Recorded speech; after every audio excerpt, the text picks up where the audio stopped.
y después vamos a ir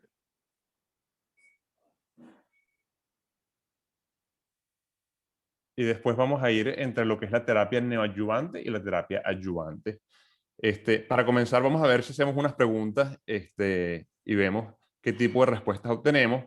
Las preguntas no son necesariamente en cáncer renal avanzado, pero son preguntas que nos dejan entender de dónde las preguntas son en cáncer avanzado, pero no necesariamente en neoadyuvante y adyuvante, pero nos permiten entender cómo llegó la teoría de la terapia neoadyuvante o adyuvante en el cáncer de riñón.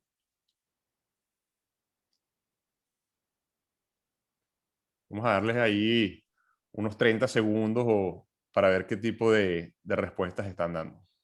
La primera pregunta es, ¿cuál es la mutación asociada al carcinoma renal de células claras?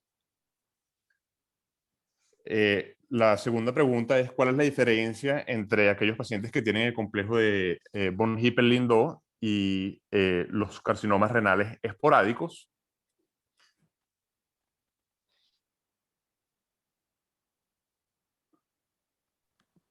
La Alberto, tercera, disculpa, ¿cómo hacemos para votar? Porque no tengo cómo... Francisco, ¿tú le pusiste la opción de votar o no? Tienes que meterte en el poll. ¿Y cuál es ese poll? No te Sí, sale la sí está abierta la posibilidad de votar.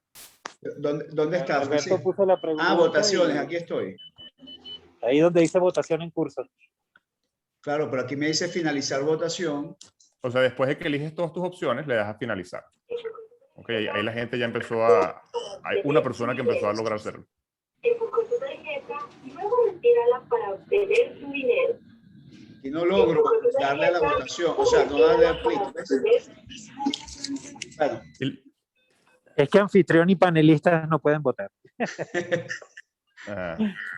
Después dice, ¿qué porcentaje de pacientes con carcinomas renales de células claras tienen una respuesta completa a la terapia sistémica? Evidentemente, esto es en el estadio metastásico.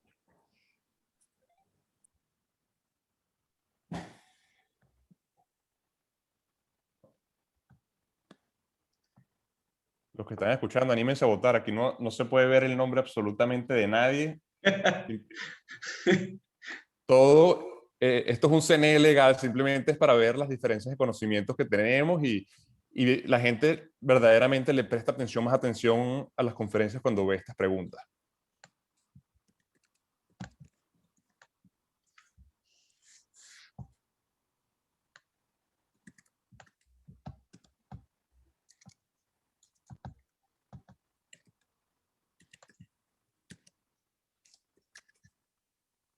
Ok, vamos a... Ahí todo el mundo puede ver las respuestas. Sí. Ok. Sí. La razón de estas preguntas es porque entender un poco de dónde sale todo lo que es la terapia adyuvante y neoadyuvante. En los años 80 y 90, el Dr. Linehan, que es el chairman de urología del NCI, describió lo que es el complejo del von Hippel-Lindau y las mutaciones que ocurren en el von Hippel-Lindau es la misma mutación que ocurre en un tumor de células claras. Entonces, en la primera pregunta, la respuesta correcta es la que la mayoría de la gente tuvo, es los tumores de células claras tienen una mutación en el cromosoma 3, ¿ok? Y entonces, esta es la mutación que se conoce como la mutación del von Hippel-Lindau, y esto lo que produce es un upregulation, ¿ok? Del HIF. HIF significa Hypoxia Induced Factor. Y la upregulation del HIF, ¿ok? Produce prácticamente angiogénesis y crecimiento tumoral, ¿ok? Cuando vemos las terapias que se han generado en el cáncer, en el año 2000 comenzamos en el cáncer renal metastásico. Las primeras terapias que se vieron con algún tipo de beneficio fueron la interleuquina 2 específicamente. La interleuquina 2 desde un punto de vista oncológico dio resultados buenos. El problema de la interleuquina 2 eran sus efectos adversos, donde tenía una morbilidad y una mortalidad extremadamente alta. Entonces, el porcentaje de pacientes que verdaderamente podían recibir esa terapia era muy bajo. Con respecto al complejo VHL y al el tumor de células claras esporádicos, que es el más frecuente de todos, Como dije, el VHL se encuentra en el cromosoma 3, no en el cromosoma 7. Y la diferencia es en mutaciones somáticas y mutaciones germinales. ¿Ok? Y eso, ahorita que estamos en este boom de estudiar todos los cánceres desde un punto de vista genético, ustedes van a ver que hay opciones de estudiarlos desde un punto de vista germinal, desde un punto de vista somático y ambos. El VHL es una mutación germinal, quiere decir, es una mutación con la que tú naces y todas las células, ¿okay?, de tu cuerpo prácticamente tienen este tipo de mutaciones en la mayoría de los casos. Y por eso es que es un síndrome que tiene muchos tipos de tumores y múltiples características. En el esporádico hay una mutación del gen del VHL, que es en el cromosoma 3, pero es una mutación somática. Es un grupo específico de células que empiezan a tener una mutación, van creciendo y es lo que forma el tumor. ¿Por qué eso es importante? Bueno, en aquellos pacientes que tienen tumores a recurrencia, que tienen otras manifestaciones, es importante estudiarlos tanto para saber qué tipo de follow-up le vamos a ofrecer a esos pacientes, pero también para estudiar a su familia. ¿Ok? No es lo mismo si tenemos un paciente con un VHL, hacerle un screening de la familia, identificar esos pacientes y que nosotros les empezamos a hacer screening ya sea con ultrasonidos o imágenes de alta resolución, porque no es lo mismo operar un tumor que tiene 3 centímetros a esperar que unos de estos tumores estén 7, 8, 10 centímetros y empiecen en condiciones avanzadas que verdaderamente pueden afectar la vida del paciente tanto a corto plazo como a largo plazo. Con respecto a la terapia en tumores papilares, eso lo hablamos un poquito al principio de la conferencia. En tumores que no son de células claras, existen 3 randomized trials, ¿ok? Y los nombres son relativamente fáciles para que se acuerden. El Aspen Trial, como la ciudad de Colorado, el ESPN Trial, y recientemente, hace un par de meses, se publicó el SWAC 1500. ¿Qué es lo que muestran esos estudios? Que en pacientes que tienen non-clear cell, ¿ok? Prácticamente sunitinib es la droga de elección, es lo que los NCCN Guidelines muestran. Ahora, el SWOG Trial, ¿ok?, que es específicamente para tumores papilares, demostró que cabozantinib es significativamente superior a sunitinib.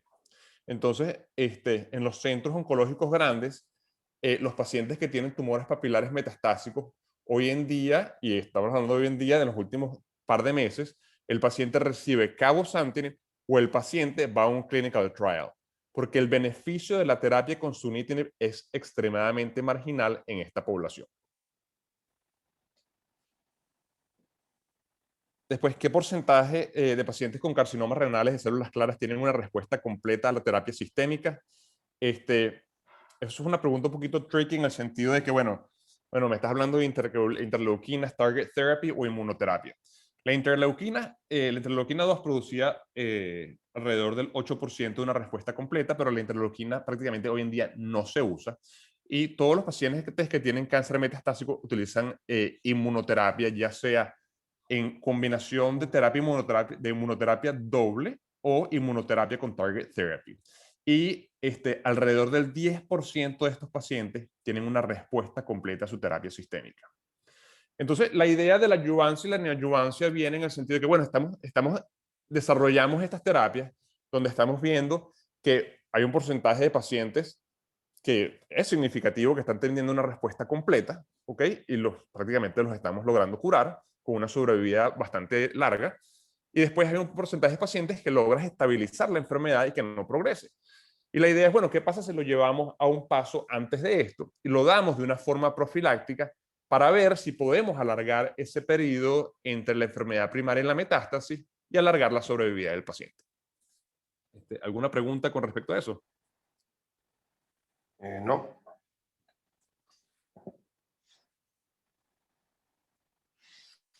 Ok, con respecto a la epidemiología del cáncer de células renales, este artículo fue publicado este año. Podemos ver que la incidencia de cánceres renales en general ha aumentado. ¿Ok? La teoría es que con el uso de las imágenes de alta resolución estamos capturando tumores que prácticamente antes no se veían. ¿Ok? Y eso ha hecho un aumento en la incidencia. Pero también hemos notado que muchos de estos tumores tienen unas características que son indolentes y que verdaderamente pueden ser seguidos con active surveillance, muchos de ellos, y no va a perjudicar ni la calidad ni la sobrevida del paciente.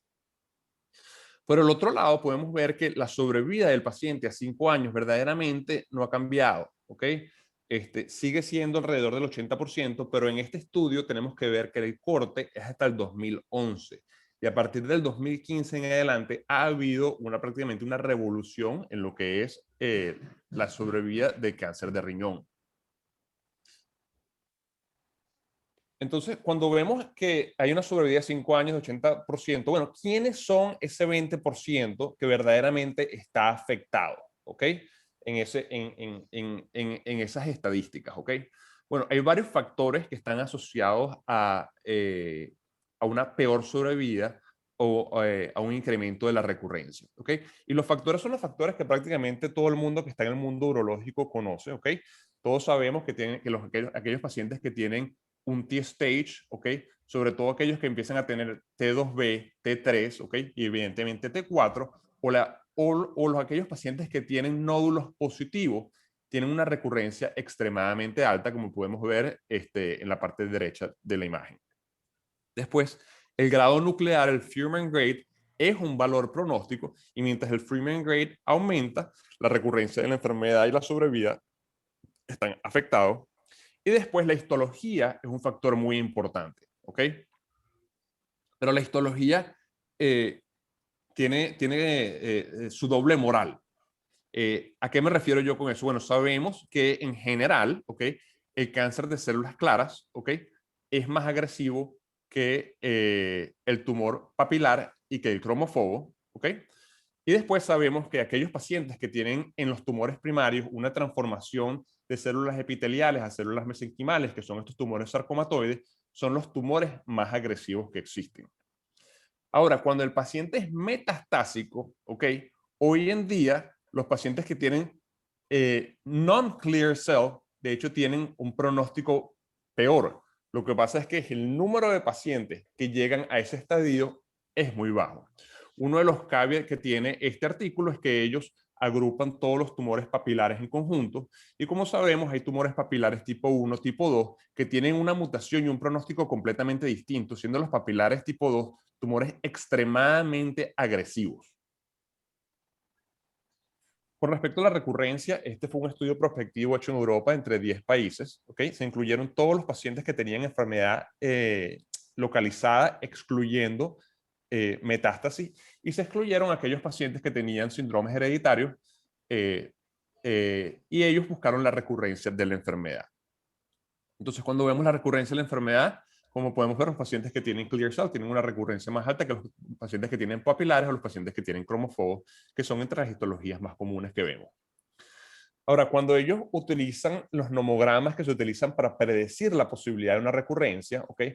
Puedes ver que los nomogramas son extremadamente predictivos en identificar estos pacientes que tienen un riesgo alto.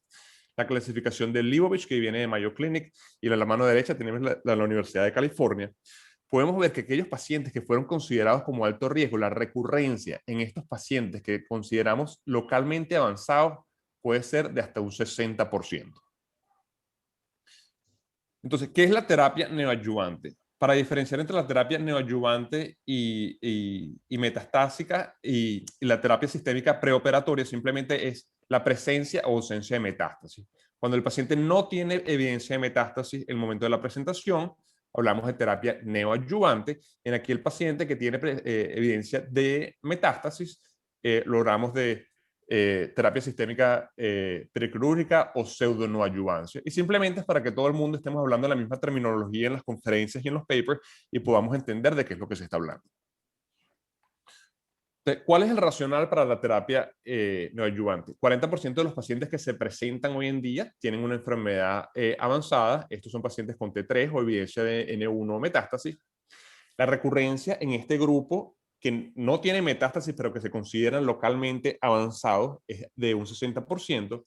Y la idea de la terapia neoadyuvante es mejorar los resultados oncológicos, disminuyendo la recurrencia de la enfermedad y aumentando la sobrevida. cuando vemos lo que implica la terapia neoadyuvancia en el cáncer en general, no solo en el cáncer de riñón, vemos que una de las razones para darlas antes de la cirugía es porque uno puede ser mejor tolerada por el paciente, algunas de las drogas que se utilizan pueden afectar la función renal, y después que la cirugía, si un paciente tiene una complicación, puede haber un delay de la terapia sistémica que puede ser contraproducente en la terapia de cáncer. Entonces, parte de la teoría es que si tú lo das antes, puedes evitarte todas esas posibles complicaciones y al mismo tiempo tratar esa enfermedad micrometastásica y después te puede guiar a tu tipo de tratamiento. Con respecto, en un punto de vista quirúrgico, la teoría es que nos puede ayudar en maximizar el tejido que se preserva en las nefrectomías parciales, en aquellos pacientes que tienen tumores riñones solitarios, o en aquellos pacientes que tienen tumores bilaterales, donde evidentemente preservar función renal va en beneficio del paciente. La otra es aquellos pacientes que no solo que no es posible hacer una nefrectomía parcial, sino que el tumor invade otros órganos y le das terapia neoadyuvancia con la idea de que vas a disminuir el volumen del tumor para poder resecar el tumor y preservar los otros órganos. La otra teoría era en aquellos pacientes que tenían tumores de la vena cava, que si se puede disminuir el nivel del trombo, ¿okay? Por la clasificación de Mayo Clinic, que es la más común, o T3B o T3C, esto puede cambiar el approach de la cirugía y puede disminuir la morbilidad y la mortalidad asociada a la cirugía. Con respecto a la resectabilidad, ¿okay? Les voy a estar mostrando, la mayoría de estos son trials prospectivos, ¿okay? Este es un trial donde se le dio a los pacientes sunitinib, ¿okay? Por 3 meses. Estos eran pacientes con enfermedad localizada o metastásica, pero todos los tumores primarios eran por lo menos T1B.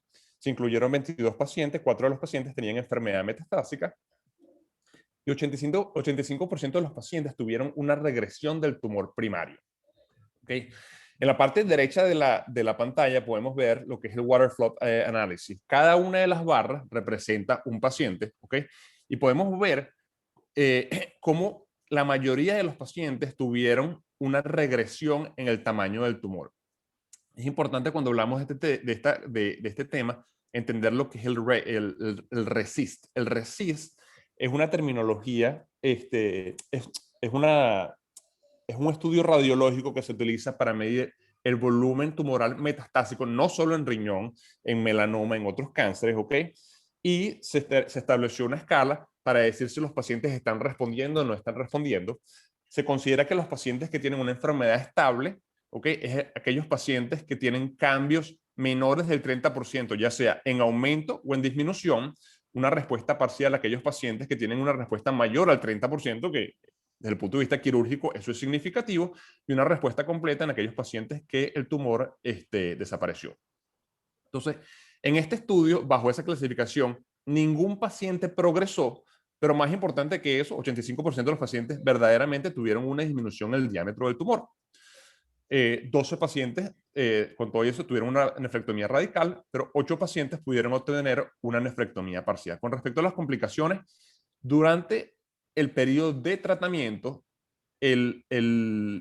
alrededor de 30-40% de los pacientes, no importa cómo lo mires, tienen complicaciones grado 3. Lo bueno es que una vez que se para el tratamiento, la mayoría de estas complicaciones desaparecen y los pacientes retornan a su calidad de vida base. Este es otro estudio donde se usó sorafenib, ¿okay? Otro target therapy. Se incluyeron pacientes que tuvieran tumores iguales o mayores a T2, con o sin presencia de nódulos o metástasis. Incluyeron 30 pacientes, 17 con enfermedad localizada, 13 metastásicos, y ellos midieron dos cosas, ¿okay? Midieron el cambio en el diámetro del tumor, que lo vemos en la parte superior derecha, y después el enhancement que genera en el tumor, donde menor enhancement generalmente se relaciona a necrosis del tumor y un posible efecto beneficioso de la terapia. Y entonces podemos ver que tanto en el diámetro del tumor como en el enhancement hubo un incremento, hubo una disminución significativa de ambos de ellos. ¿Okay? Por medio del criterio que se utiliza de 30%, 2 pacientes tuvieron un partial response, que lo vemos aquí en la barra superior derecha, pero el resto de los pacientes fueron clasificados como una enfermedad, como un tumor estable. Este es otro estudio prospectivo donde se incluyeron pacientes que el cirujano consideraba que no eran posibles de resecar, ¿ok? Se dio sunitinib, que es un target therapy, de forma diaria. Se hacían CT scan cada 12 meses y el objetivo primario era el porcentaje de tumores primarios que se volvieron resecables. Se incluyeron 30 pacientes. Y en este estudio ellos excluyeron pacientes con clear cells y non-clear cells. Claro, como ya sabemos, por estadística la mayoría de estos pacientes son clear cells. Interesante en este estudio es que si vemos el waterfall plot análisis que está en la parte derecha, la mayoría de los pacientes, ¿ok?, tuvieron disminuciones en el volumen del tumor y estamos hablando de volúmenes significativos, y hubo un pequeño porcentaje de pacientes que no disminuyeron. Ahora, interesante es que este grupo de pacientes solo hubo un paciente con un tumor de células claras que verdaderamente no respondió a tratamiento, ¿ok?, pero estuvo estable, pero todos los demás fueron histologías non-clear cell, papilares y cromofobos más que todo. ¿Okay? Este es otro estudio prospectivo. Este estudio fue hecho en nuestra institución por el doctor Karam. Se incluyeron pacientes, la idea era incluir pacientes que tenían T2 o T3 sin evidencia de nódulos o metástasis. Al final, todos los pacientes que se incluyeron tenían el clinical T3A, ¿ok? Se incluyeron 24 pacientes. El objetivo primario era la respuesta del tumor antes de la cirugía. Y el objetivo secundario era ver que esto iba a ser tolerable y que el paciente no iba a tener complicaciones significativas y la calidad de vida del paciente. De nuevo, si vemos la gráfica en el borde superior derecho, 46% de los pacientes tuvieron una respuesta parcial, o sea, bastante alta, pero más significativo, ninguno de los pacientes, ¿ok?, tuvo un aumento en el diámetro del tumor, lo que quiere decir que, por lo menos en este trial, dar la droga, ¿ok?, no tuvo ningún detrimento desde el punto de vista oncológico en el tumor primario. No hubo ninguna progresión. En el trial sí se demostró que los pacientes, mientras estaban en inmunoterapia, tenían una disminución en su calidad de vida, pero una vez que esto se paraba, los pacientes regresaban a su calidad de vida básica. Esto es un análisis que yo hice hace un par de meses, esto no ha sido publicado, y este trial fue publicado en el 2014, pero los pacientes fueron incluidos a partir del 2010, entonces ya tenemos alrededor de unos 10 años de seguimiento de los pacientes. Entonces yo calculé lo que es el recurrence-free survival, la recurrencia de la enfermedad y el overall survival, y podemos ver que la recurrencia media fue de 8.5 años. Y la sobrevida fue bastante buena. Entonces, bueno, tú puedes decir, bueno, pero todavía hay una recurrencia alta. Y en este momento estoy extrapolando data que no es lo que se debe hacer. Pero si vemos todos esos algoritmos en aquellos pacientes que tienen tumores critical T3A, la recurrencia 1 es muy alta, ¿okay? Y la recurrencia es mucho más corta, de 8.5 años. Entonces, yo no estoy diciendo que esta es la respuesta definitiva, simplemente puedo decir esto puede mostrar una luz del beneficio a largo plazo. Esto fue otro estudio prospectivo. Este fue un estudio que incluyó, de hecho, varios centros y tuvo pacientes con enfermedad localizada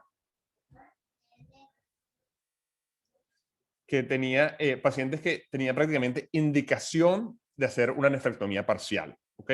Eran pacientes que tenían enfermedad avanzada, que tenían filtración glomerular menor de 30, tenían un nephrometry score extremadamente alto que hacía la nefrectomía parcial más complicada, o aquellos tumores que se encontraban en el hilio renal que hacían la cirugía extremadamente compleja. El objetivo principal del estudio era la conversión de nefrectomías radicales a parciales. ¿Qué demostró este estudio? 71% de los pacientes hubo un cambio en el nephrometry score, ¿ok? 92% de los pacientes tuvieron una disminución en el tamaño del tumor, con una media de 1.8 centímetros. De 13 pacientes que tenían enfermedad no reseclable, 6 de estos pacientes terminaron con una nefrectomía parcial. Y los efectos adversos más frecuentes son los efectos que vemos con los TKI, son hipertensión, fatiga, diarrea, trombocitopenia. Aquí en la parte derecha podemos ver unas de las imágenes de lo que son los tumores antes y después de la terapia dirigida. Este artículo publicado hace un par de años es otro estudio que incluyó axitinib, incluyó pacientes que tenían tumores T2, distinto al que fue hecho por el doctor Karan, que tenía tumores T3A, sin evidencia de nódulos, sin evidencia de metástasis, que se consideran que los pacientes no eran candidatos para nefrectomías parciales. Aquí mucha gente puede decir, bueno, pero esa consideración depende de las habilidades técnicas del quirúrgico, del cirujano, completamente válido. Ellos generaron un tumor board para tratar de hacer un consenso de lo que se definía resecable y no resecable. El objetivo primario era el número de pacientes que lograron recibir una nefrectomía parcial para tumores en tumores menores de 7 centímetros con terapia neoadyuvante. Se incluyeron 17 pacientes. De los 17 pacientes, 16 de ellos, tuvieron una disminución en el tamaño del tumor. La disminución media fue del 17%. Y 67% de estos pacientes lograron recibir una nefrectomía parcial. A los 2 años de seguimiento, 6 de ellos tuvieron metástasis y 2 tuvieron recurrencia. Esto es un trial que salió a principios de este año. De hecho, salió publicado hace un mes. Yo me lo leí la semana pasada, este artículo. Es el primer trial que incluye inmunoterapia como terapia neoadyuvante. De nuevo, este es un trial muy pequeño. Y el objetivo no es a largo plazo, sino ver si la enfermedad es tolerable y no va a tener efectos contraproducentes en el paciente. Los objetivos secundarios es la respuesta radiográfica, la sobrevivencia de metástasis y la sobrevida total. Se dio nivolumab por 3 ciclos, seguido por cirugía, y los pacientes que se incluyeron eran pacientes que fueran T2A a T4 o cualquier T con presencia de nódulos, pero en ausencia de metástasis. Se incluyeron 17 pacientes. El porcentaje de efectos adversos es alto, pero la mayoría de estos efectos adversos fueron grado 1, grado 2, que verdaderamente no afectaron la calidad de vida del paciente de un forma significativo, y solo 11.8% de los pacientes tuvieron efectos grado 3, que es consistente con la data que se muestra en el estadio metastásico. El metástasis free survival a 2 años fue de 85.1% y la sobrevida fue del 100%. En todos estos trials, para incluir a los pacientes, se hizo una biopsia previa, no solo en este. Esto es un resumen de todos los trials. En este no incluí el de nivolumab, pero prácticamente son todos los target therapy que se han utilizado como terapia neoadyuvante, y que podemos ver la data de todos ellos demuestra que la terapia neoadyuvante tiene la capacidad de disminuir el volumen del tumor, tiene la capacidad de convertir una nefrectomía radical o un tumor no resecable en un tumor resecable o en una nefrectomía parcial. No pasa en todos los pacientes, pero en la mayoría de estos pacientes, por lo menos, el tumor no progresa.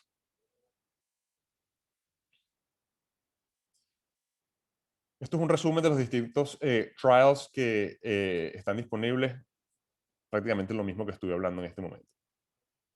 Con respecto a los trombos de la vena cava, la data en este caso no es tan buena. No hay unos estudios grandes en este sentido. La mayoría son estudios retrospectivos. Este estudio, de hecho, fue hecho en la institución en la que yo estoy ahorita. Es un estudio, entre otros, es un estudio multiinstitucional donde se incluyeron pacientes que tenían varios niveles de trombo, y se incluyeron varios tipos de terapia simplemente por naturaleza, y eso al final hace que el análisis sea complicado. ¿Qué demuestra el estudio? Demuestra que la altura del trombo disminuye en 44% de los pacientes, con una diferencia de 1.5 centímetros. En 28% de los pacientes hubo un incremento y en 28% se mantiene estable. Cosas a saber es que con todo y que hubo una disminución en la altura del trombo, la mayoría de los niveles del trombo se permanecieron estables, y entonces al permanecer estable no cambia el approach quirúrgico. Y al no cambiar el approach quirúrgico, la morbimortalidad y mortalidad probablemente no va a cambiar en ese caso. Este es otro estudio retrospectivo. Incluyeron nada más sunitinib y sorafenib. incluyeron pacientes que tenían level 1, level 2 y level 3. No hubo ningún paciente que tuviera level 4. Y los resultados son bastante consistentes con los del estudio anterior. Se demuestra que sí, en la altura del tumor puede haber una disminución del trombo, ¿ok? Pero esta disminución no es lo significativo para cambiar el nivel, que es lo que define el tipo de approach quirúrgico que se va a tener con estos pacientes.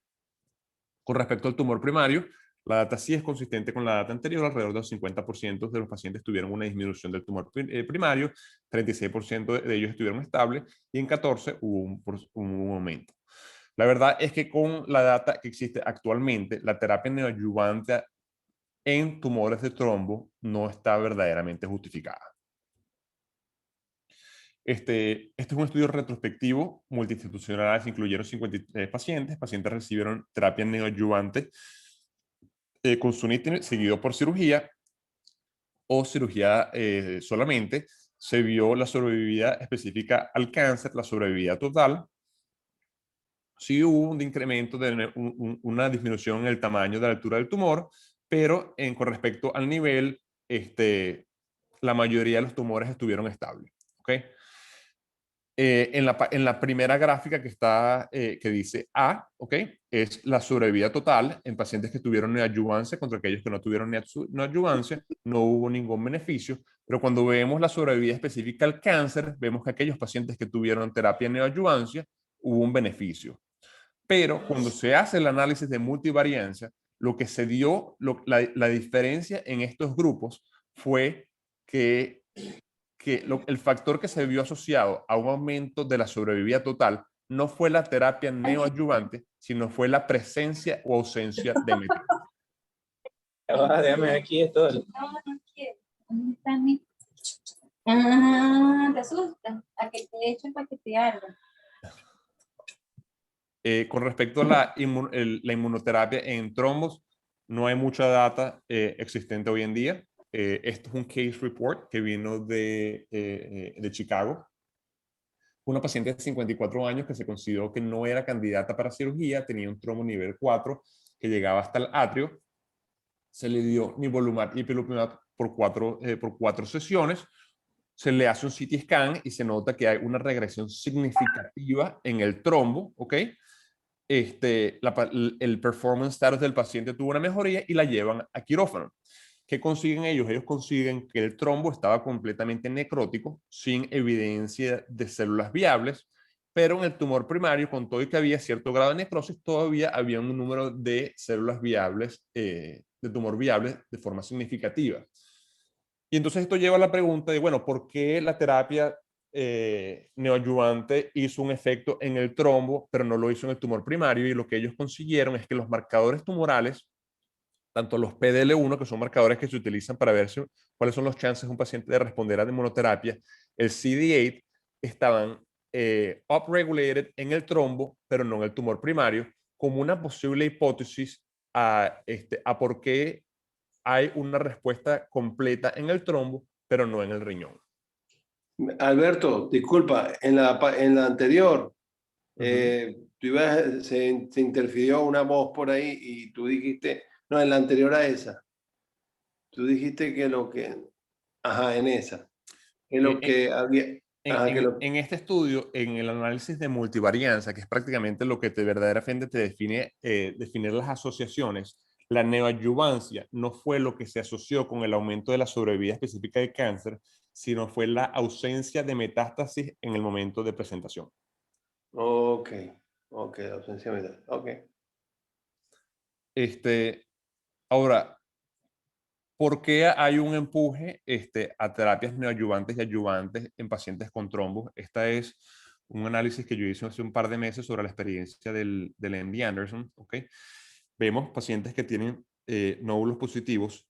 La sobrevida media, en pacientes que tienen nódulos positivos o evidencia de metástasis va de 10 a 15 meses. En aquellos pacientes que no tienen ni nódulos ni metástasis, la sobrevida puede ser tan alta como 50 meses, la sobrevida media. ¿Okay? Y cuando le hicimos un análisis de multivariancia, estos dos factores fueron asociados con la sobrevida, que corresponde con el artículo que les presenté anteriormente.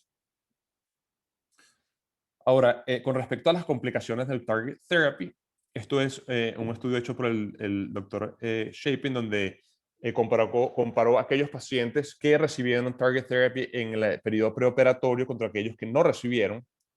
Las complicaciones en general no hubo ninguna diferencia. Ahora, cuando vamos a complicaciones en específicas, vemos que complicaciones de la herida, como infección y dehiscencia, fueron mayores en pacientes que recibieron target therapy contra aquellos que no recibieron target therapy. En conclusiones, en términos de neoadyuvancia en pacientes con trombos, hoy en día no hay ninguna data que soporte el uso rutinario de terapia en neoadyuvancia. Con respecto al tumor primario, por lo menos lo que se hace en la institución que yo me encuentro hoy en día, en aquellos pacientes que tienen tumores primarios grandes sin evidencia de metástasis, estos pacientes o se ponen en un clinical trial, o en aquellos pacientes que tienen un tumor solitario que no se le puede hacer una nefrectomía parcial y tienen una indicación de una nefrectomía parcial, se les ofrece terapia neoadyuvante. Aquellos tumores que están invadiendo otros órganos o aquella enfermedad que se considera no resecable, se le da terapia neoadyuvancia, se le sigue en el tiempo para ver si hay un cambio de esto que se le pueda ofrecer una cirugía. ¿Alguna pregunta? Okay. Con respecto a la terapia... Yo creo que no, Alberto. Creo que podemos seguirlo hacia adelante y después hacer algunos comentarios. Okay. Con respecto a la terapia adyuvante. Esto es un poco redundante con respecto a lo que ya hemos hablado. ¿Por qué la terapia neoadyuvante y adyuvante? Bueno, hay pacientes que se consideran que son de alto riesgo y en los pacientes que son de alto riesgo, la recurrencia de la enfermedad, tanto local como metastásica, puede ser del 60% y esto afecta la sobrevida del paciente y la calidad del paciente de una forma, desde un punto de vista significativo. Hay muchísimos nomogramas que se han diseñado para predecir esto y estos nomogramas han sido validados en muchos estudios. Estas son algunas de las características que todos sabemos y que se manejan diariamente. Y estas características uno las puede poner en conjunto y darle una puntuación y esa puntuación te va a dar la posibilidad de una recurrencia. Entre las más comunes es el de la Universidad de California y el de Leibovich, y estos se encuentran hoy en día online. Simplemente lo puedes buscar, puedes poner la data y lo puedes documentar en tu nota, y eso te ayuda a saber qué tipo de surveillance va a utilizar tu paciente y si es un paciente que puede ser candidato a un clinical trial o algún tipo de terapia. Esto simplemente es el nomograma de la Universidad de California que muestra, y este estudio fue validado en JCO, que es una revista de alto impacto 2 veces, simplemente muestra que mientras el paciente tiene factores de riesgo más altos, esto aumenta la sobrevida específica de la enfermedad, la sobrevida total, tanto en la enfermedad localizada como en la enfermedad metastásica. Este es el nomograma del Sloan Kettering, que prácticamente tiene los mismos factores que hemos hablado antes. Okay. Con respecto a la terapia adyuvante, en el año 2000 empieza a haber el boom de las interleuquinas, empieza a haber el randomized trial que muestra cirugía citorreductiva con el uso de interleuquinas o interleuquinas solo, y las interleuquinas empiezan a mostrar un beneficio en los pacientes en el cáncer metastásico. Pero como expliqué antes, tenían efectos adversos muy altos. Se hicieron algunos trials en pacientes con enfermedad localmente avanzada y las interleuquinas y el interferón como tal no mostraron ningún beneficio. En el 2005 empieza la revolución de lo que se conoce como el target therapy, de lo cual hay muchas variaciones y la verdad que la data en este tema es muy buena. Hay hoy en día 5 estudios randomizados grado 3 ya publicados y hay un par de estudios grado 3 donde hay data preliminar y se están esperando los resultados parciales. En este estudio, este es un estudio randomizado, se incluyeron pacientes, cada estudio tuvo unos criterios de inclusión distintos, pero se incluyeron pacientes con tumores T1B de alto grado, T2, T4, con o sin presencia de nódulos en ausencia de metástasis, y los pacientes fueron randomizados a sunitinib, sorafenib o placebo. Cuando vemos la sobrevida específica de la enfermedad o la sobrevida total, no hubo ningún beneficio en ninguno de los brazos. Ahora, en este estudio hubo ciertos pacientes que no tenían histología de clear cell, entonces ellos hicieron un análisis secundario solo incluyendo a los pacientes que tuvieran tumores de células claras, que son los que más se benefician de este tipo de target therapy, sabiendo la patofisiología de la enfermedad. Y en este grupo no hubo ningún beneficio en términos de sobrevida específica. Ellos lo llevaron a otro tipo de análisis, donde en vez de incluir pacientes T1B, incluyeron pacientes que tenían factores de riesgo todavía más altos, ¿ok? Y solo pacientes que tenían tumores de células claras, y volvieron a ver otro análisis a ver si tú excluías esos pacientes que tenían factores de riesgo que no eran, que no estaban asociados a una recurrencia tan alta como los otros, y no hubo una diferencia en este análisis. Por el otro lado, la incidencia de efectos adversos de estas medicinas fue bastante alto. ¿Okay? Como hemos hablado, alrededor de un 30-40% de los pacientes tienen efectos adversos grado 3. 44% de los pacientes en el brazo del sunitinib tuvieron que descontinuar la droga y 45% en el grado del sorafenib. Y hubo unos casos de mortalidad asociados al tratamiento. Entonces, basado en esta data, no hay evidencia de sobrevida específica, no hay evidencia de beneficio de sobrevida total, efectos adversos extremadamente altos.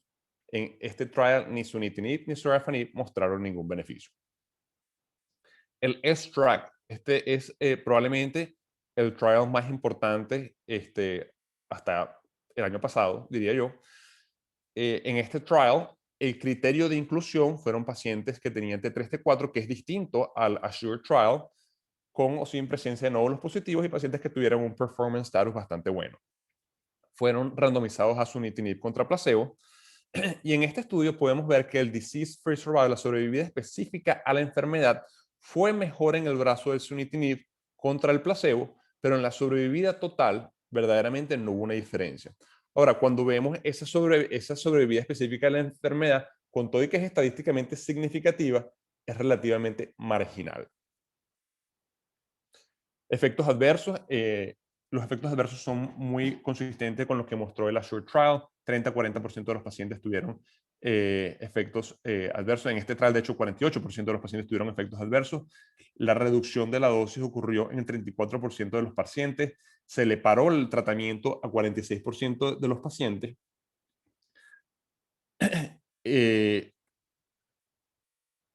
En un análisis secundario de este estudio se vio, bueno, cuáles son los pacientes que verdaderamente tuvieron un beneficio de la terapia, y los pacientes que se beneficiaron eran aquellos pacientes que verdaderamente tenían un performance status excelente, o sea, un performance status de 0, aquellos pacientes que tenían un neutrophil con lymphocyte ratio menor o igual a 3, y aquellos pacientes que tenían presencia de nódulos positivos o grados nucleares avanzados.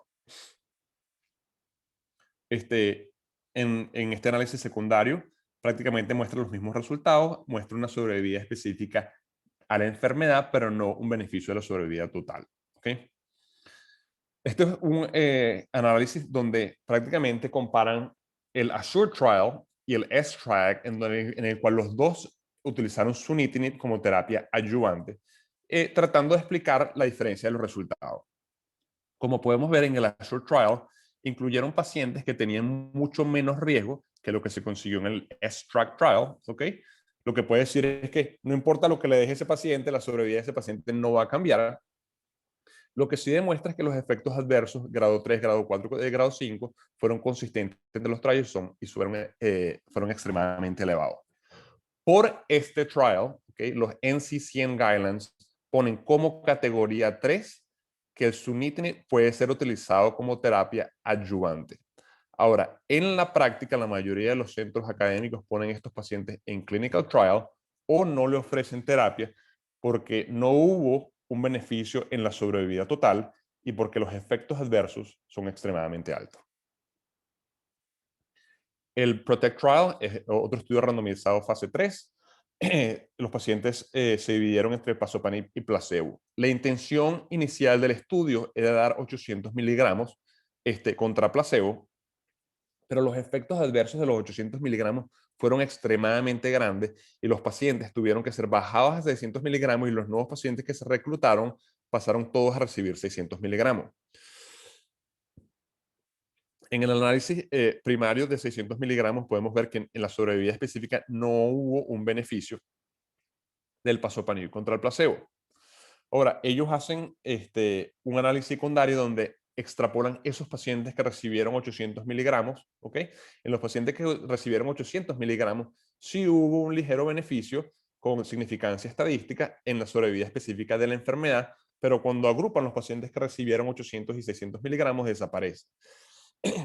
Entonces, 800 miligramos a lo mejor tiene un beneficio basado en esta prueba, aunque la muestra no llegó a su alcance, a su número estadístico, pero por el otro lado, la droga no es tolerada por los pacientes.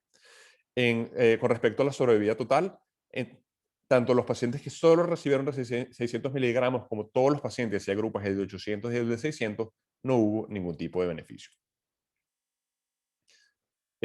Como todas las terapias de target therapy, los efectos adversos extremadamente altos, y ante unos efectos adversos altos y una ausencia de beneficios en la sobrevida específica y la sobrevida total de la enfermedad, el pazopanib no es aprobado en la terapia adyuvante. El Atlas Trial utiliza otro de los TKI del Target Therapy, utiliza axitinib contra placebo, y prácticamente los resultados son exactamente lo mismo. Se ve que en la sobrevivencia específica de la enfermedad no hubo ningún beneficio. Hacen de nuevo un análisis secundario tratando de agrupar pacientes que tienen factores de riesgo más altos, incluyen pacientes que tienen T3, sacan todos los pacientes que tengan T2 de alto grado, incluyen pacientes T4. Y si ven la data, ellos lo analizaron de forma independiente, hicieron un análisis de forma independiente por un independent reviewer y por el investigador, y ahí hay una discordancia en la data donde por el independent reviewer no hubo ninguna significancia estadística, pero por el investigador hubo un ligero beneficio. De nuevo, los efectos adversos con el axitinib son extremadamente altos, el síndrome palmoplantar, hipertensión arterial. Entonces, ante la data actual, no hay beneficio de sobrevida, efectos adversos elevados. El axitinib no es usado como terapia adyuvante. El girentuximab es un anticuerpo monoclonal contra la anidrasa carbónica 9 que se encuentra en la superficie de los tumores renales. Hay un estudio fase 2 que muestra que es tolerable y que muestra ligero beneficio. Entonces los pacientes fueron randomizados 1 a 1 entre girentuximab contra placebo y miraron la sobrevida específica y la sobrevida total. Con respecto a sobrevida específica y sobrevida total, no hubo ningún beneficio. El sorafenib utilizaron tres tipos de brazos, 400 miligramos por 3 años, 400 miligramos por 1 año, contra placebo, y se utilizó la clasificación de Leibovitz, y los pacientes que se incluyeron fueron aquellos pacientes que tenían un riesgo alto o un riesgo intermedio. Este estudio fue recientemente publicado. Esta es la gráfica cuando dieron la conferencia, pero prácticamente dar terapia adyuvante por 1 año o por 3 años no tuvo ningún beneficio con respecto al placebo.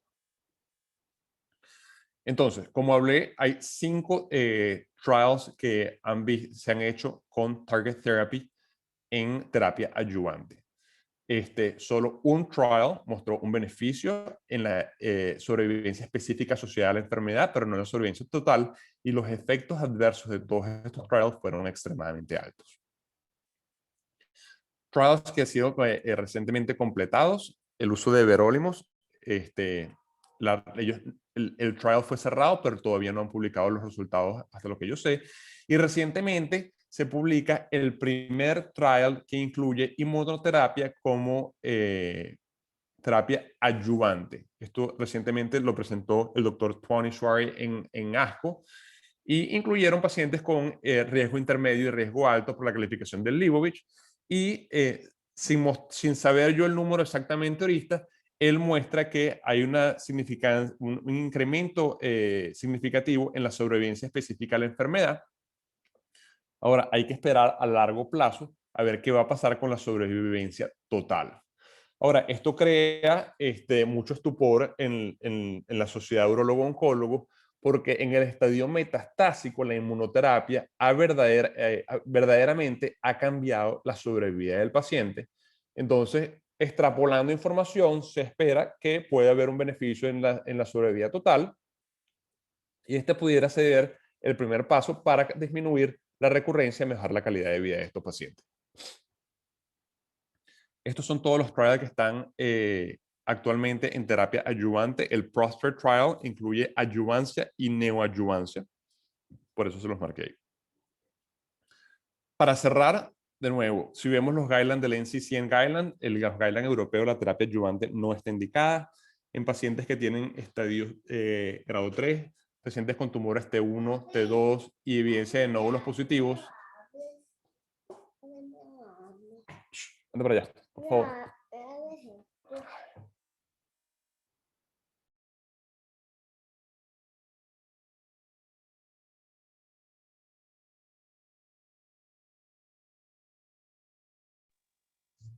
Perdimos momentáneamente a Alberto con temas familiares, pero ya debe ponerse nuevamente. Pueden ir haciendo sus preguntas, es un tema que es complejo y es denso. Aquí regresó Alberto, después Discúlpeme, de una reyerta familiar.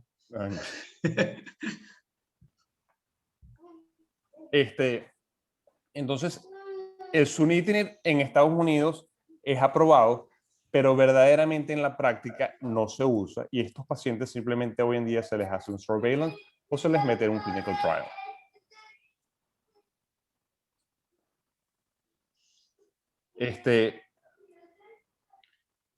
Pero las conclusiones, hay 5 estudios randomizados, incluyendo recientemente 6 si contamos el pembrolizumab, pero el manuscrito final todavía no ha sido incluido.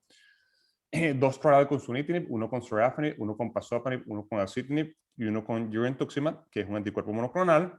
El único que muestra un ligero beneficio es el sunitinib, pero el beneficio es en la sobrevida específica de la enfermedad, no en la sobrevida total. Y los efectos adversos en estos pacientes fue extremadamente alto. Y bueno, como ya hablamos, estamos esperando los resultados finales de la terapia adyuvante con inmunoterapia, de los cuales todos nos mantenemos muy positivos. Después tengo unas imágenes sobre lo que yo estoy sobre investigación. No sé si quieren parar y discutir un poco el tema. No, termínalo. Yo si creo que tienen lo alguna puedes pregunta. terminar, Alberto. Creo que Ok. puedes terminar y luego hay algunas preguntas ahí importantes para tratar de entender cómo trabajar con ellos. Ok, esto es un poco lo que el área de investigación a la que yo me dedico hoy en día. Tengo varios proyectos andando, esos simplemente son algunos de los proyectos que les voy a presentar. Les voy a presentar 2 simplemente. Como ya sabemos, en el estadio metastásico, el IMDC Criteria y el Mozart Criteria han sido utilizados para ver qué pacientes verdaderamente se benefician de una terapia sistémica o de una cirugía. Los pacientes que tienen riesgo favorable, hoy en día mucha gente dice que se favorecen de una cirugía antes de la terapia sistémica, pero en aquellos pacientes que tienen riesgos intermedios y riesgos elevados, verdaderamente la cirugía no ha mostrado un beneficio. Y la pregunta en este momento es, bueno, ¿es un beneficio dar terapia sistémica preoperatoria y después una cirugía o simplemente darles terapia sistémica y ver la evolución? En el centro que yo estoy, se da mucha terapia sistémica y dependiendo del tipo de respuesta que tienen los pacientes, se considera la cirugía citorreductiva. Entonces, el objetivo de este paper era ver todos esos pacientes que habían recibido terapia sistémica preoperatoria, ¿okay? Y agruparlos por el tipo de terapia. Pacientes que recibieron terapia dirigida, pacientes que recibieron terapia dirigida con inmunoterapia o inmunoterapia, ver si las distintas terapias tenían un efecto en la sobrevida del paciente y después analizar si la respuesta del tumor, tanto primario como metastásico, podía afectar la sobrevida del paciente. Estas son las características principales de los grupos, son bastante balanceadas. Los tumores los dividimos en respuesta del tumor mayor o igual al 10% y utilizamos un corte del 10% porque hay un par de publicaciones en este tema que demuestran que en pacientes que tuvieran una respuesta del tumor primario de alrededor del 10% tenían una sobrevida mayor. Entonces nosotros hicimos 4 grupos. Pacientes que tenían respuestas menores del 10% tanto en el primario como en la metástasis, pacientes que tenían respuestas mayores desde el 10% tanto en el primario como en la metástasis, pacientes que tenían respuestas solamente en la metástasis mayor del 10% y pacientes que tenían solo respuestas mayores del 10% en el tumor primario. Para esto utilizamos el criterio de RECIST, que es el mismo criterio que se utiliza en todos estos estudios de terapia metastásica. Clasificamos también la localización de las metástasis y el número de metástasis antes de la terapia y después de la terapia. Entonces, cuando vemos el primer análisis, esto es una curva de Kaplan-Meier que demuestra la sobrevida por la terapia específica. Podemos ver que hay un trend, ¿ok?, a favor de la inmunoterapia o la inmunoterapia con el target therapy, pero no podemos sacar ningún tipo de complicaciones, de conclusiones, porque aquí no es estadísticamente significativa. Ahora, si podemos ver el seguimiento que han tenido estos pacientes, ¿ok?, generalmente son 2 años, a diferencia del target therapy, que ya tenemos mucho más de 10 años de seguimiento. Entonces, tenemos que reclutar más pacientes en estos brazos, ¿ok? Y tenemos que hacerle un seguimiento más largo para ver si hay una diferencia con respecto a esto. Después analizamos la sobrevida con respecto al tipo de respuesta. Y lo que vemos es que en aquellos pacientes que recibieron terapia sistémica, seguidos por una nefrectomía citorreductiva, en aquellos pacientes que tuvieron algún tipo de respuesta del 10% al mayor, y el 10% es un volumen extremadamente bajo, hay un beneficio de sobrevida que va desde 35 a 48 meses contra 16 meses. Después estratificamos los pacientes por la clasificación del IMDC en pacientes que tenían riesgo intermedio y riesgo alto. Y como es esperado, los pacientes que tienen riesgo intermedio tienen una sobrevida significativamente mayor que los pacientes que tienen un riesgo alto. ¿Okay? 34 contra 15 meses, o sea, más del doble. A esto le hicimos análisis de univarianza y multivarianza. ¿Okay? En el análisis de univarianza incluimos el número de metástasis después de tratamiento. Porque tú puedes decir, bueno, ese paciente respondió no solo porque tuvo una respuesta menor del 10%, sino porque ese paciente, después de la terapia, no tenía ningún tipo de metástasis con respecto al paciente que tiene 4 metástasis. Entonces, lo analizamos desde ese punto de vista para aclarar ese punto, y conseguimos que el número de metástasis después del tratamiento no estaba asociado a una sobrevida. Los factores que nosotros consigamos que eran específicos era en todos esos pacientes que tenían una respuesta menor del 10%, ya fuera en el primario, en la metástasis o en ambos, estaban significativamente asociados a una mejor sobrevida independientemente del número de metástasis, igual que aquellos pacientes que tenían un riesgo intermedio contra aquellos que tenían un alto riesgo por la clasificación de IMDC. Esto se vio tanto en la sobrevida total como en la sobrevida específica de cáncer.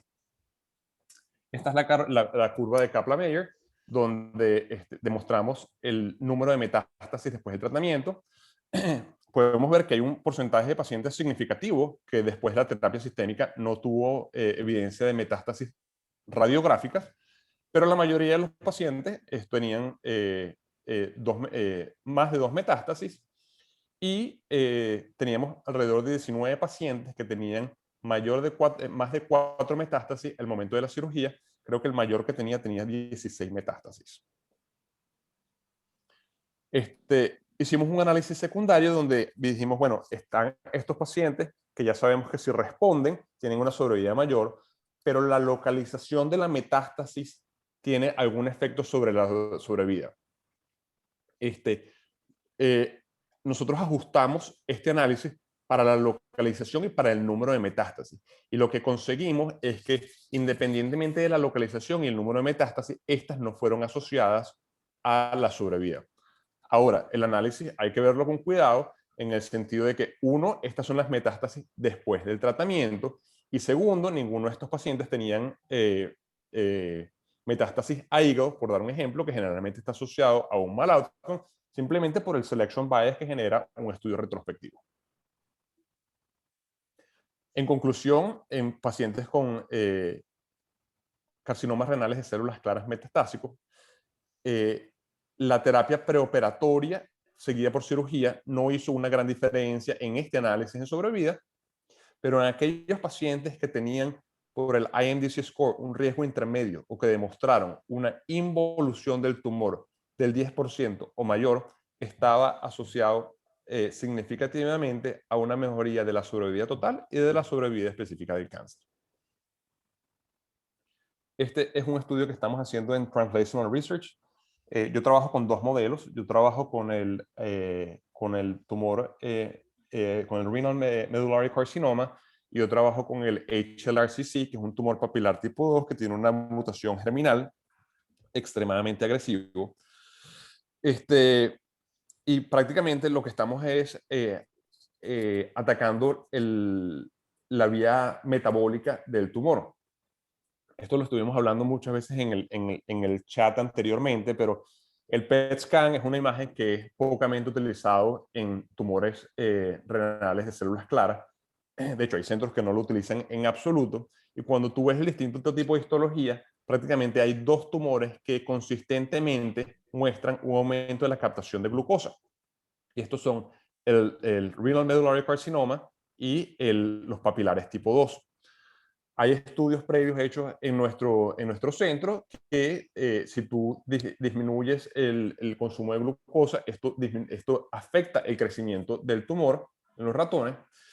Y entonces nosotros lo que utilizamos es, hicimos un PDX en unos pacientes que fueron previamente tratados con bevacizumab, erlotinib, y le añadimos un inhibidor de la glutaminasa, con la idea de disminuir el metabolismo del tumor, a ver si esto podía afectar el crecimiento del tumor y la sobrevida. Generamos lo que se llama un PDX, que en inglés significa un Patient Derived Xenograft, que es que prácticamente estos son ratones inmunosuprimidos, donde le implantamos los tumores.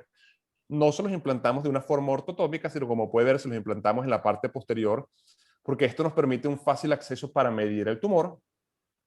Les dimos, hicimos dos grupos, hicimos un grupo placebo donde se les dio el vehículo de la droga, y hicimos otro grupo donde se les dieron las 3 drogas.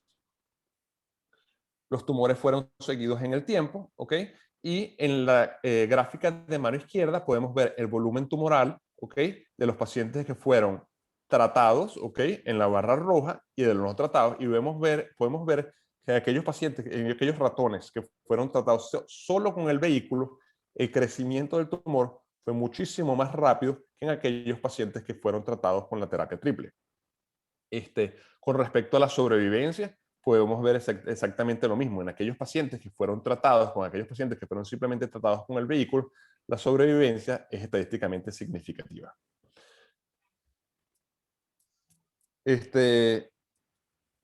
En conclusión, la terapia triple con respecto al placebo en pacientes que tienen HLRCC mostró una disminución del crecimiento del tumor y una disminución y un aumento de la sobrevida. El siguiente paso es que estamos generando dos brazos placebo, uno nada más dándole el bevacizumab y el erlotinib, y en el otro donde nada más le estamos dando el glutamate inhibitor, para estar seguro que la terapia triple es lo que lleva a la respuesta y no es cualquiera de las otras dos drogas. Por ahora, esto es todo lo que tengo. Si tienen algún tipo de pregunta o cualquier discusión, más que feliz. Bueno, muy bien, Alberto. Te felicito por la presentación. Cubriste tantas cosas que me dejaste casi sin preguntas, ¿no? Y eran preguntas que muchas veces se fueron respondiendo a través de tu conferencia. La verdad te felicito porque está muy, muy completa. Yo, a veces, uno desde el punto de vista médico-clínico, cuando se enfrenta a una masa de esta, o un paciente con una masa de esta, siempre tiene la duda de cómo empezar, ¿no? Te hago un breve resumen a ver si pudiéramos clasificarlo así de manera muy sencilla, ¿no?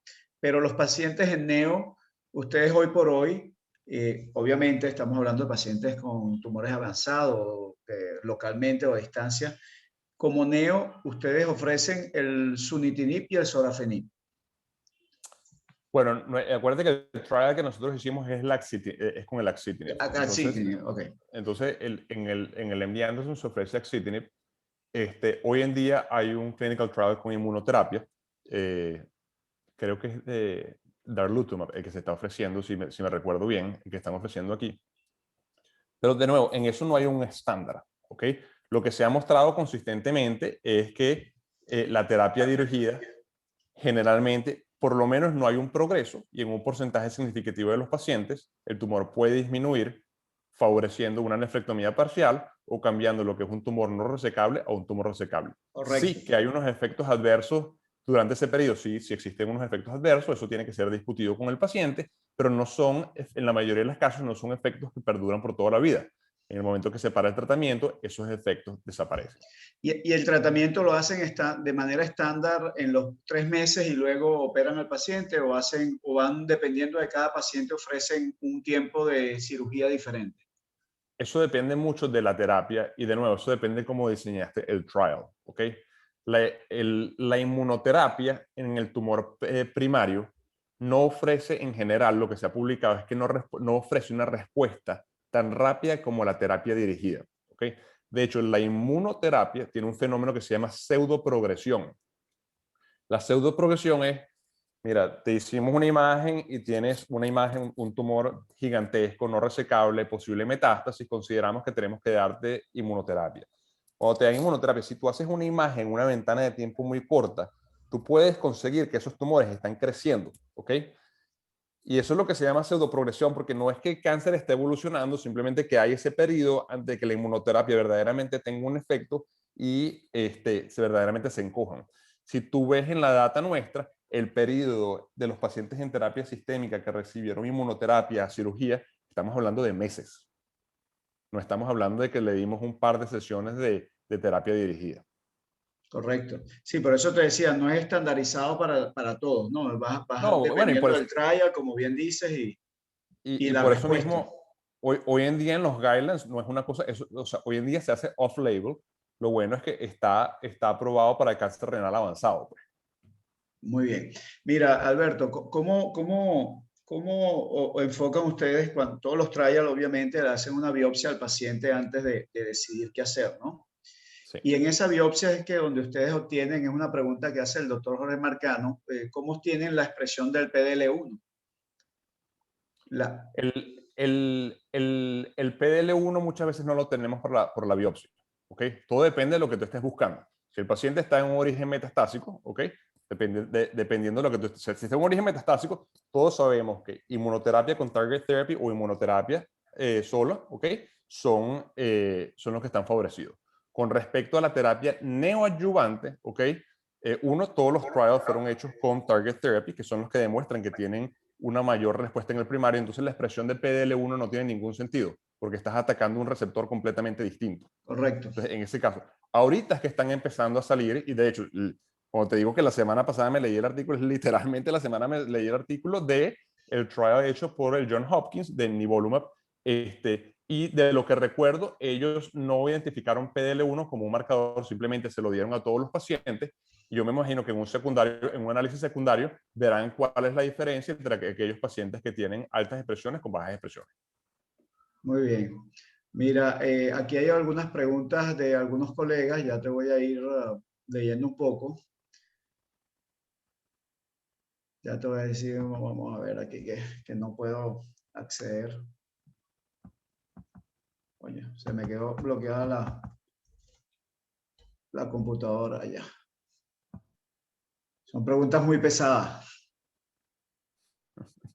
Mira, Muy aquí pesado, el doctor Roberto una Benatul hace computadora una nueva. pregunta de cómo saber cuál paciente se beneficiará de neoadyuvancia y progresará la enfermedad durante la misma. O sea, es decir, cómo seleccionar bien al paciente. Obviamente es una pregunta muy compleja, ¿no? de responder.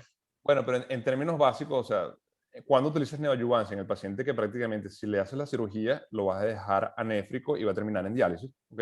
Entonces, prácticamente el riesgo de la terapia neoadyuvancia es mínima porque sabemos que la posibilidad de progresión no existe o es muy baja, pero por el otro lado, si el paciente responde, a lo mejor el paciente no termina en diálisis y ese chance es un 45-50% a partir del trial que existe. Evidentemente, los pacientes deben ser de células claras, porque la terapia, el verdadero beneficio de la terapia dirigida es en pacientes que tienen células claras, no en pacientes que tienen otro tipo de histologías. Y por eso es que en la mayoría de estos trials, para poder entrar, agarras una biopsia antes de eso.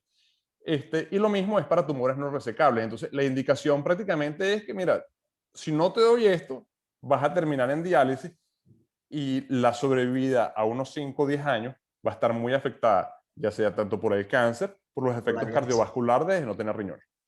Claro, claro, por supuesto. Mira, aquí hay una pregunta del doctor Nelson Muñoz. En riesgo desfavorable, ¿cuánto tiempo post-TKI se sugiere la nefrectomía citorreductora? Ya lo comentamos, ¿no? Que no hay un tiempo establecido. Diego Ramos pregunta. Una de las cosas, porque de hecho yo mandé este artículo ya a publicación y está en revisión, una de las cosas que nos preguntaron es exactamente esa. Y la verdad que el tiempo, cuando tú lo ves en lo que son del percentil 25 al 75, es muy amplio, porque para nosotros ofrecerle cirugía cetoreductiva a los pacientes, prácticamente estábamos demostrando que por los criterios de RECIST, la imagen estaba estable.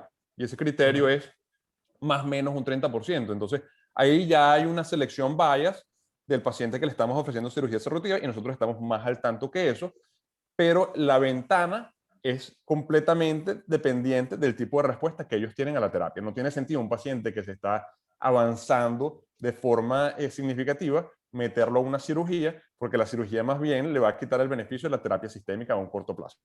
¿Y el primer scan que hacen ustedes, a cabo de cuánto tiempo lo hacen, Alberto?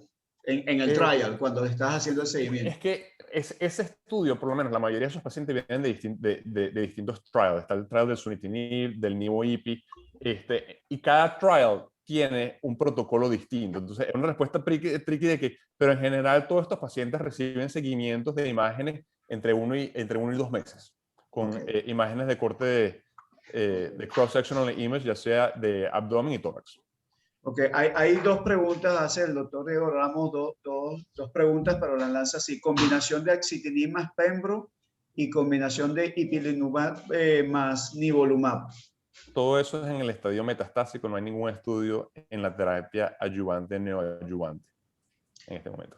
Otra pregunta aquí, Salvador Rocaful. ¿Se puede usar neoadjuvante en masas renales pequeñas que están en observación activa, sobre todo cuando van aumentando de tamaño? La verdad que ante la ausencia de evidencia te diría que no, más si le puedes hacer cirugía y preservarle masa renal. Claro. No tiene sentido. Muy bien, mira, bueno, aquí cómo se tiene la expresión del PL1 y todo eso. Aquí hay otra pregunta de Jorge Alexander Marcano.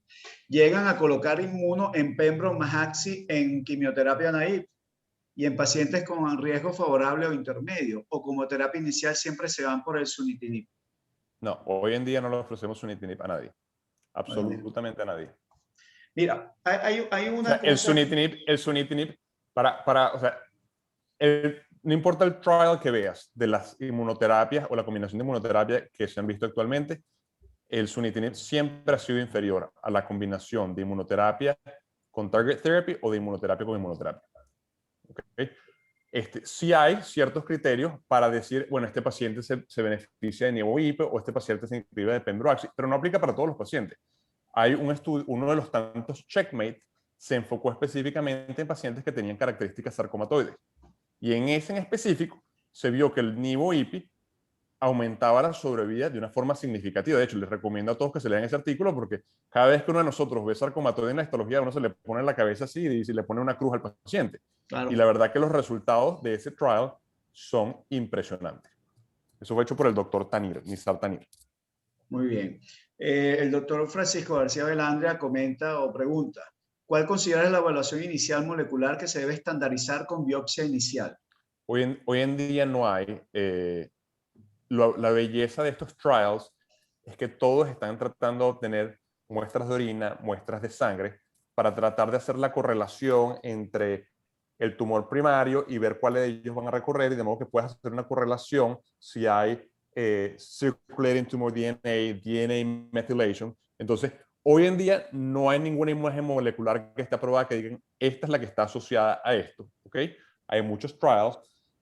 Sí hay artículos que muestran la asociación de las metilaciones del DNA como posible prueba diagnóstica para diagnosticar cánceres renales, y de hecho se puede aplicar en tumores renales pequeños. Ahora, ese trial, creo que la muestra tenía algo así como 100 pacientes, si me acuerdo bien, y lo otro es que hacer una prueba de metilaciones del DNA es extremadamente complicado y costoso.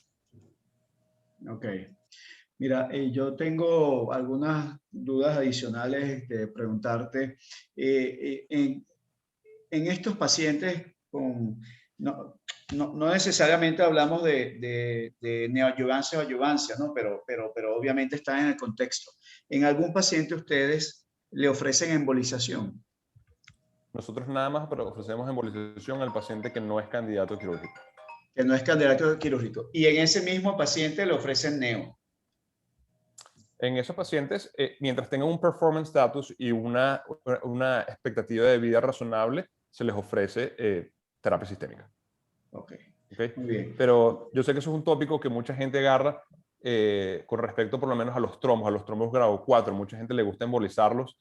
La experiencia en el MD Anderson y de mi jefe, que es Chris Wood, o sea, él simplemente dice, en el MD Anderson no se embolizan pacientes a menos que el paciente tenga un Budd-Chiari syndrome y no se pueda operar.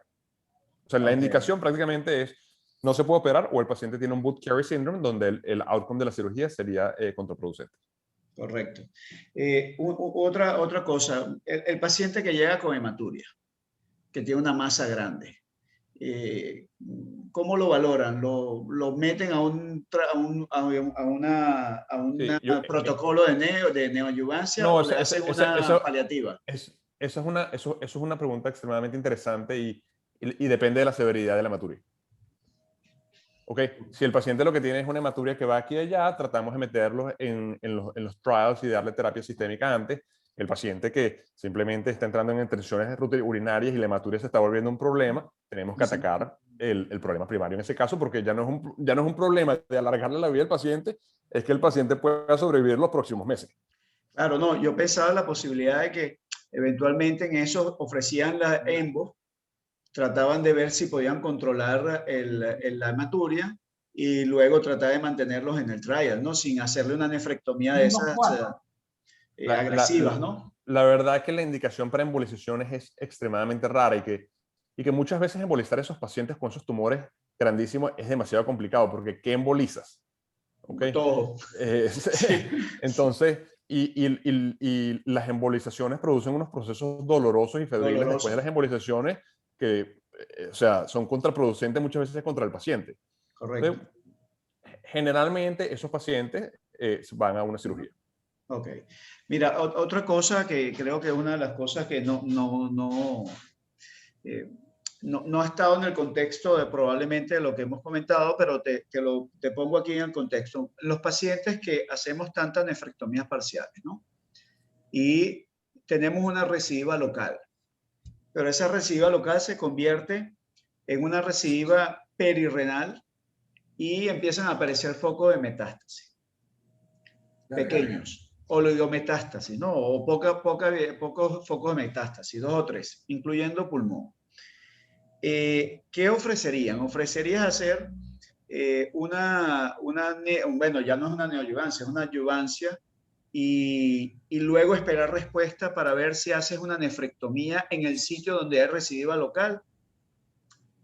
Entiendo tu pregunta. Es una pregunta extremadamente, como dicen en inglés, tricky, porque si lo ves por los criterios, okay, si el paciente no tiene criterios de enfermedad sistémica por el IMDC, okay, tú puedes hacer el caso de hacer lo que se llama un salvage surgery y remover eso y le evitas al paciente todos los efectos adversos de la terapia sistémica y le compras al paciente años de vida sin terapia. Porque el problema es que en estos pacientes metastásicos, una vez que entran en terapia, no hay ningún protocolo que diga cuándo lo sacamos de la terapia. Exactamente, sí. ¿Okay? Pero ¿qué le haces? Le haces el tratamiento de la lesión inicial que hizo recidiva en el riñón, por ejemplo, por decirlo así, o le haces también nefrectomía y metastasectomías. Obviamente con IMDC bien, ¿no? Que esté con poco. Tú estás hablando de pacientes que tienen enfermedad oligometastásica con riesgo favorable, ¿ok? Eso de hecho es un trial que están haciendo ahorita donde generalmente si es primario, ¿ok? En la localización primaria y la cirugía es posible, tratas de hacer la cirugía y, disculpa, las lesiones en el pulmón les haces SBRT. Ok. Entonces le das una radiación y la verdad que para ser honesto yo no era muy creyente de eso y cuando estás con los radiólogos y la verdad que el volumen es tan grande que ves que sí, pasan muchos pacientes muchos años sin recibir terapia sistémica. Y Solo la con terapia radioterapia sistémica, de la metástasis. sí. Oye, interesante, interesante. Ahora, de nuevo, eso es lo que te estoy diciendo. Eso es un clinical trial que está corriendo ahorita. Si tú me dices, muéstrame un clinical trial, te digo, bueno, ahí Claro. trancaste el juego porque la data no existe, ellos tienen los pacientes, están tratando de madurarla para ver los resultados, pero yo tuve la oportunidad de ver varios pacientes que están en eso y la verdad que los veo bastante bien. Ahora, el problema es cuando ya no puedes empezar a irradiar como un loco a todo el mundo. No, Entonces, claro, ahí claro. el beneficio. La verdad que la respuesta de muchas de estas cosas va a venir por el tema de los biomarkers, para serte honesto. Los biomarkers van a cambiar la forma como jugamos esto, porque el biomarker lo más probable es que nos permita definir quiénes verdaderamente tienen una enfermedad local, una enfermedad sistémica. Cuando ya estás en una enfermedad sistémica, el beneficio de dar las radiaciones es prácticamente paliativo para tratar un tumor específicamente, pero tienes que atacar la enfermedad como una enfermedad sistémica. Ok, mira, hay una pregunta, creo que con esto finalizamos, Alberto, porque te hemos robado muchísimo tiempo, pero ha sido muy interesante, ¿no? ¿Cuál es la mejor opción para una paciente mono, no, supongo monorrena, con un primario papilar con metástasis ósea única, que Como progresó mononucleosis. después de radioterapia ósea y la lesión sigue creciendo? Está recibiendo sunitinib por años y el riñón fue tratado con HIFU con buena evolución. Sí. O sea, Al principio de la conferencia, cuando les puse las preguntas, ahí es lo que viene el SWAC, Ajá. el SWAC 1500, ¿ok? Ese estudio fue publicado hace 2 o 3 meses, no tiene más que eso.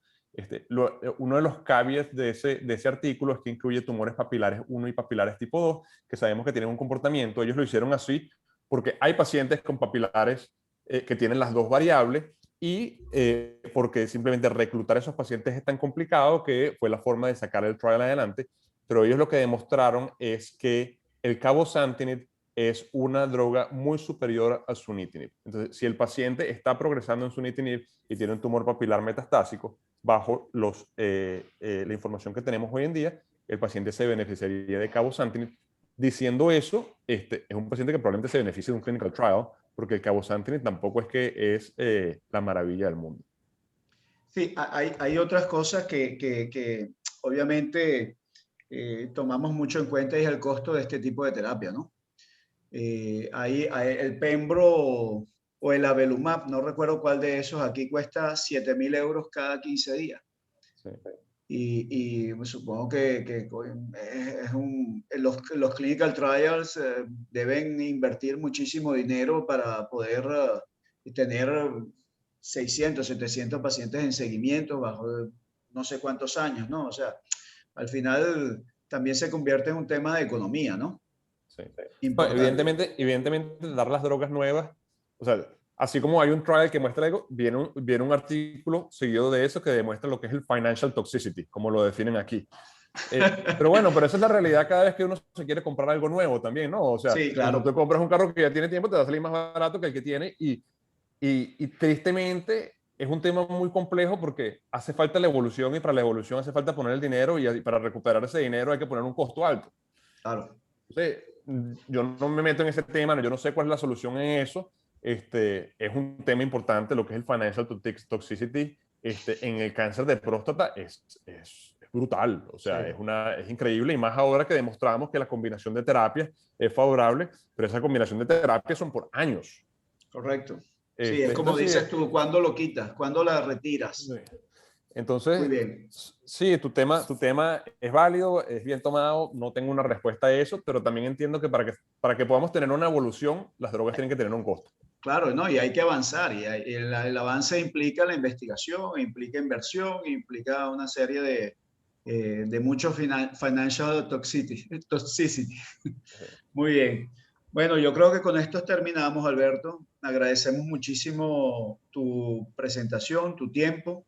Sé que por temas familiares estás con un cierto nerviosismo. Espero que todo termine muy bien. Esperamos todo desde aquí. De nuevo agradecemos tu participación y bueno, como siempre, agradecido de darnos tu apoyo. A nosotros y a toda la gente que siempre nos sigue y a los residentes en Venezuela y a toda la gente de toda Latinoamérica que nos apoya. Bueno, con esto cerramos la sesión del día de hoy. Nos despedimos hasta una nueva oportunidad, Alberto. Bueno, nada, muchísimas gracias por la invitación. Estamos a la orden para lo que necesiten. La verdad que me pueden por el chat o me pueden escribir a mi mail. Estoy a la orden para lo que necesiten. Muchas gracias de nuevo y Un muchas fuerte gracias abrazo. a todos por participar. Hasta luego. Ok, hasta luego.